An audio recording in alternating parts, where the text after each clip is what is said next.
Okay, welcome to the first lecture for ECON 501, which is Theory and Applications in Microeconomics. My name is Professor Sarah Gunderson. I have been teaching for a long time, since 2007, and the purpose of this short video here is to just give you a general overview of how the class is going to run. I want to go through the syllabus more specifically, but I might actually do that in another video. So, this is my first asynchronous class that's totally online, and that's what we're intending. Of course, in the spring of 2020, we did this, but this is my first time doing this. So, my goal is to be as transparent as possible to give you a reasonable workload and to be very clear about what is expected and when. So this week, what you'll do is you're going to watch this video, this intro lecture, along with the syllabus one if we need one. You're going to fill out the About You questions or record a video as desired. Basically, if you feel like typing, I want you to type, and if you think it'd be easier to just talk to me, then go for it, record it in a video. I have a little discussion board set up just with COVID stories. We'll get there in a bit. Then what I'm going to do is record a lecture on chapter 1, which is an easy chapter, and then I'm going to have you complete the chapter 1 assignment on Connect. So about the course, I have taught this course since 2005. It used to be called Managerial Economics, and that's actually like what MBA programs teach. My dad, I was talking to this weekend, he has his MBA from like the 80s, and he took managerial economics. So when we taught managerial economics, it was basically microeconomics with calculus. I loved it. I love teaching calculus. But we decided that, the students weren't benefiting all that much from it. So we decided to add more applications and get rid of the calculus. So that's basically what the class is. I suspect you're going to appreciate the applications as well. It's just more, I think it ends up being more interesting. The other thing is we decided to use Connect by McGraw-Hill. The reason we're doing this is because the grant is covering books for you guys, and so that makes my life easier, makes your life easier, and I thought it was going to be the best way to do things. So the main goals for this class, number 1, is to not waste anyone's time. I hate wasting people's time. I hate wasting undergrads' time even, but come on, you guys are super busy and you have really important things to do. So if I'm teaching you something or asking you to do something, there's a reason for it. I want it to be important. I also don't want to waste my time, right? It's a really exciting opportunity for me to get together with you and talk about micro. And I want this to be useful and fun. So number 2, I want you to actually learn material that's useful. Hopefully, some things you can use in the classroom, so you'll become more well-versed in microeconomics. But I want this to be a useful thing for you. And number 3, I hope it helps you become a better teacher. For me, becoming a better teacher comes with it comes naturally when I'm more comfortable with the subject material. So I'm thinking that might naturally happen for you as you practice micro a little bit. But also just learning case studies, maybe even learning some teaching techniques from each other or from me. But in order to reach these goals, this requires communication. And like I say, I'm still navigating online courses. And so I need you guys to say, hey, listen, this is too much work this week. I really didn't like this assignment. Whatever. Honestly, I have tenure. I'm doing this job because I really enjoy it, and I'm not going to be offended if you guys tell me something's not working. But it also probably means there's parts of the textbook we're not going to use. I was just reading chapter 1. I switched to a new book this year, and there's a good deal of chapter 1 we're going to skip over. So that's just something to be aware of. So just a little bit about me. Like I say, I've been teaching since 2007. My research is it's in developing countries.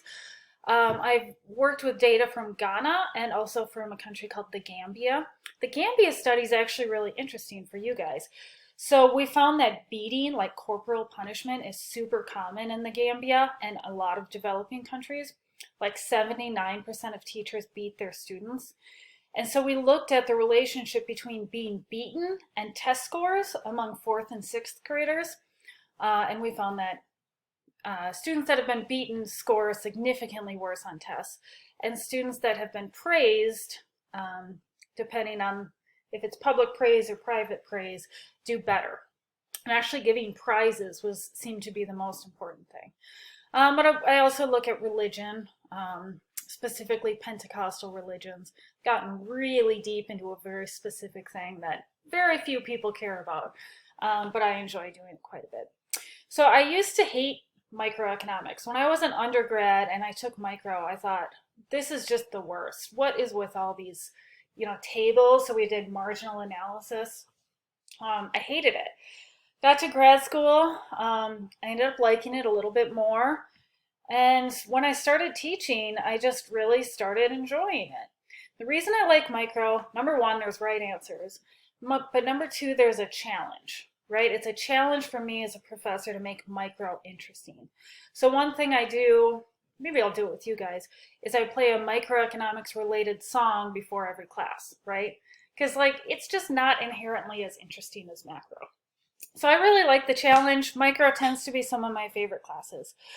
Another thing about me is I hate teaching with PowerPoint. I hate it. I'm old school. I like teaching on the board. So we're going to see how this goes. But I do love teaching. You can probably already tell.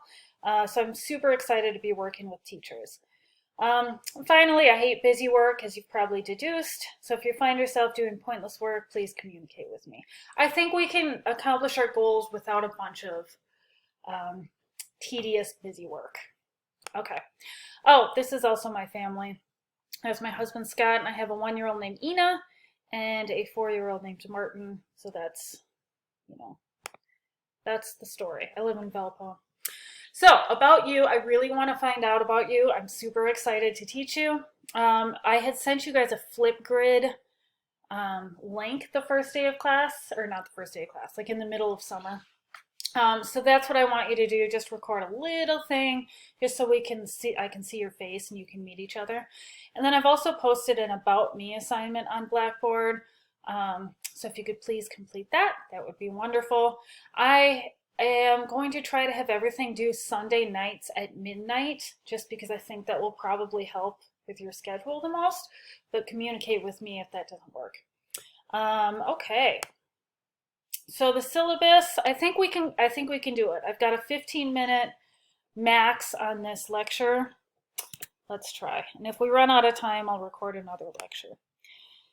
So I, unlike a lot of professors, do not spend a lot of time going through the syllabus because you guys aren't stupid and you can read, right? But I'm going to highlight a few things here. So the first thing is my office hours. Monday and Wednesday, 2 to 3, Tuesday from 10 to 2. I like to use Google Meet for those. So if you want to meet with me, just send me an email. You can either send it before the office hours start or during them. Say, hey, I have a quick question.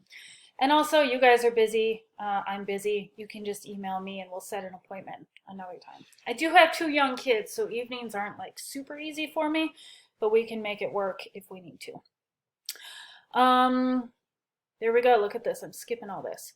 The textbook. We're using a new textbook for me. The reason we're doing that is my old one stopped updating in 2011, which I was okay with, right? Microeconomics isn't going to evolve too much, but come on, we need some updates. So I chose this, and we also have Connect, which is where you'll be doing your homework assignments and some other things. And hopefully this is taken care of for you guys. We'll work it out if it's not. The structure of the course is super easy. We've got 3 midterms. There's no final exam. It's the 3rd midterm. So it's not cumulative. It's just the last third of the class. I'm doing something similar to what Professor Shu did if you took his class this summer. Actually, he got that idea from me and then adapted it to you, but never mind. Which is basically you're going to come up with case studies or lesson plans, which we'll talk about. 10% for your own presentation, 10% for participation in others. and then 10% for homework assignments, 10% for participation. So I think it's pretty straightforward. Why are we going to mess around with weird grading scales? Problem sets, these are on Connect. You'll always have at least a week to do those. Like it'll be due the Sunday if I post it, the Sunday before. You can absolutely work with other people on those, no problem at all. Your exam dates are here.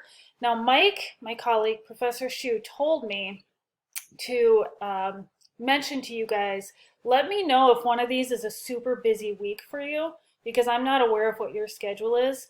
And so if you're like, oh my God, October 22nd is just the worst day for me, please talk to me, we can move these.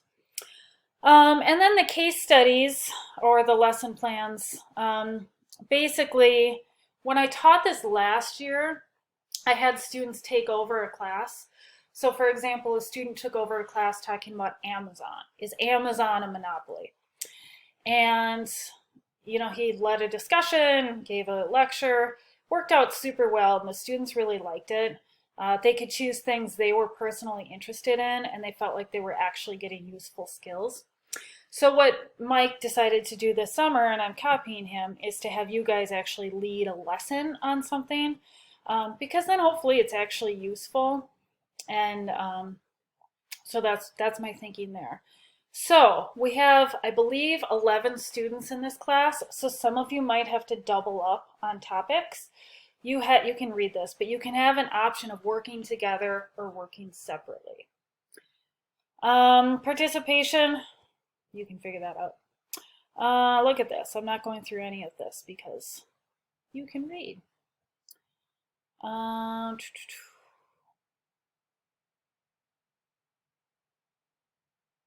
That's it. See, we could do this in about 4 minutes.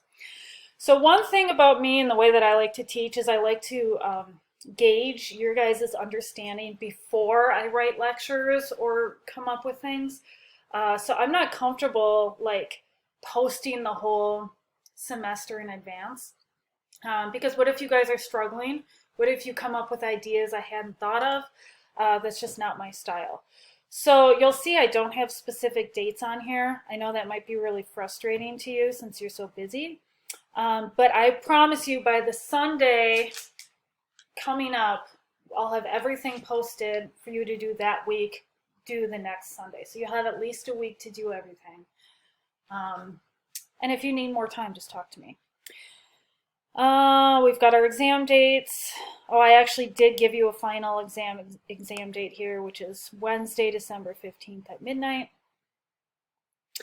And then when it comes to the lesson plan, I've got dates that you guys can sign up for.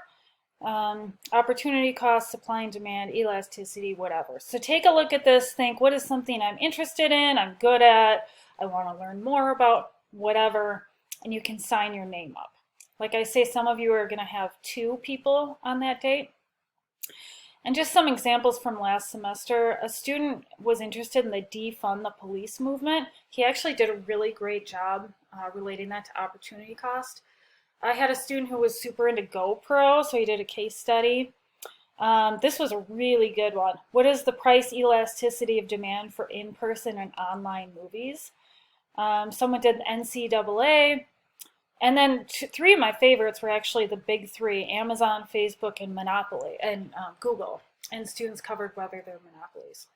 So I think I'm going to pause right here. This is about as long as I ever want to lecture without a break. And what I need you to do is the Flipgrid assignment, the introductory assignment, and then we will record a lecture for chapter 1.